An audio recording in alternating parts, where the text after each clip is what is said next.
Right before we jump into this video, if you'd like me to send you a free guide to capturing motion in low light situations, just look for this orange box over on the website, put your name, email address in it, hit send it. I'm going to send you that guide for free. Jared pulling Fronos Photo.com, and this is a raw file review of the raw files from the Canon R8 as well as the R50. Now that I'm able to open the raw files in Adobe Lightroom, I went ahead and converted some to DNGs so that you can download them and see what you think of the files. Now keep in mind that the R8 sensor is the same exact sensor that you find in the R6 Mark II, and the R50 sensor is the same sensor that you find in the EOS R10. So you should expect to see very similar results. But if you're looking to see what the R8 raw files look like and the R50 raw files look like, well, there's a link down below so you can download them. Now, before I jump into the pictures, if you haven't seen our R8 and R50 real world preview, go ahead and check that link out down below because that is us going into the real world using that camera. But this one is all about taking a look at a couple of raw files. Now, this one is from the Canon EOS R8. Let's zoom in. This is a really clean file, as you would expect, especially that I'm only at ISO 125. I didn't really get to push the ISOs terribly too far this time around, but one of the images is at 2500. This is 1/800th of a second f2 with the 85mm f2 macro. I think it looks absolutely fantastic, clean, gorgeous, and I did use the preset Mount Airy. This is not the plug just yet. We'll get to that in a minute, but this file is nice. Now, this is maybe not the way that I would shoot a portrait, but I want to give you guys a file that's a super tight headshot done with the 135 1.8. This is 200 ISO, shot at 1.8. You can see how tack sharp it is. It is a gorgeous, gorgeous file.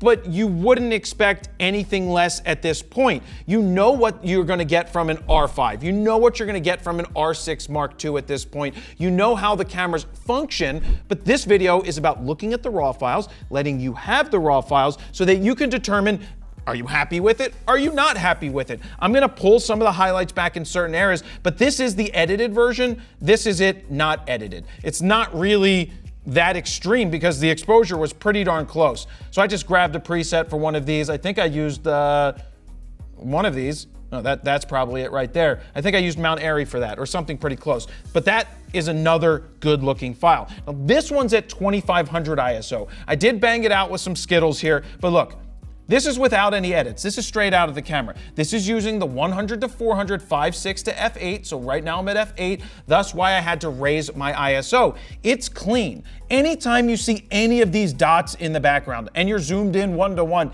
you can't get upset and be like, oh my God, the noise is so terrible. The noise is horrible. It looks exactly as you would expect. I think that Canon's noise structure has gotten much better to look more like grain.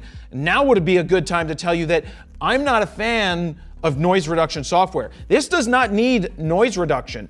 Your images do not need added noise reduction from these third-party softwares that come in and try to tell you that, oh, you need to sharpen this and you need to clean this up.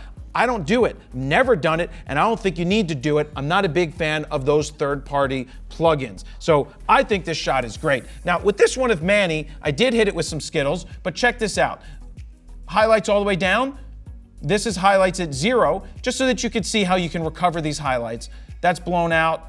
Bring it all the way back. You can bring those highlights back. I'm not the guy who's gonna be like, oh, it's 5 steps off. Oh, look how amazing it is. No, I don't do that. But to see that you can bring your highlights back, that's what you wanna see. Most cameras can do that these days, so this is a really good sensor nonetheless. You can take a look at this file and see how it works. But let me jump in here real quick because I wanna show you FroPak 3 in action on this photo right here. Let's go with some Zoolander. That looks great. We've got Winnebago. We've got Walter White, followed by Prestige Worldwide. We've got November Rain. Mount Airy is the one that I selected for this. We've got Mentos, followed by King Contrast.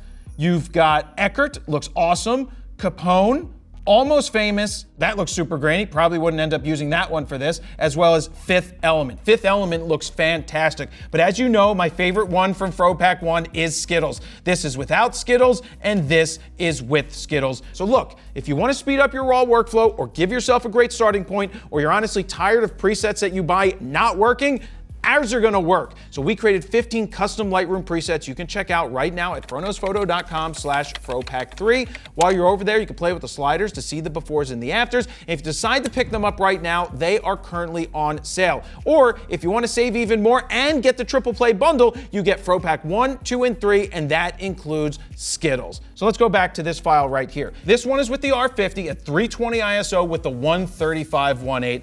That's a fantastic lens. This image looks great 1:1. Do you see noise? Yeah, I see grain. Again, not going to affect your image in the long run. When you print this out the size of a wall, you're never gonna look at it and be like, oh, that is so terrible. Now this is with my edit, and let me turn the edit off, and that's without the edit. Go ahead, download this raw file. You can take a look for yourself. And the last one from the R50 is this one right here. This one is done with the 14-35 f4IS. So not the greatest lens in the world, but it gets the job done on an R50. So here, Skittles, no Skittles.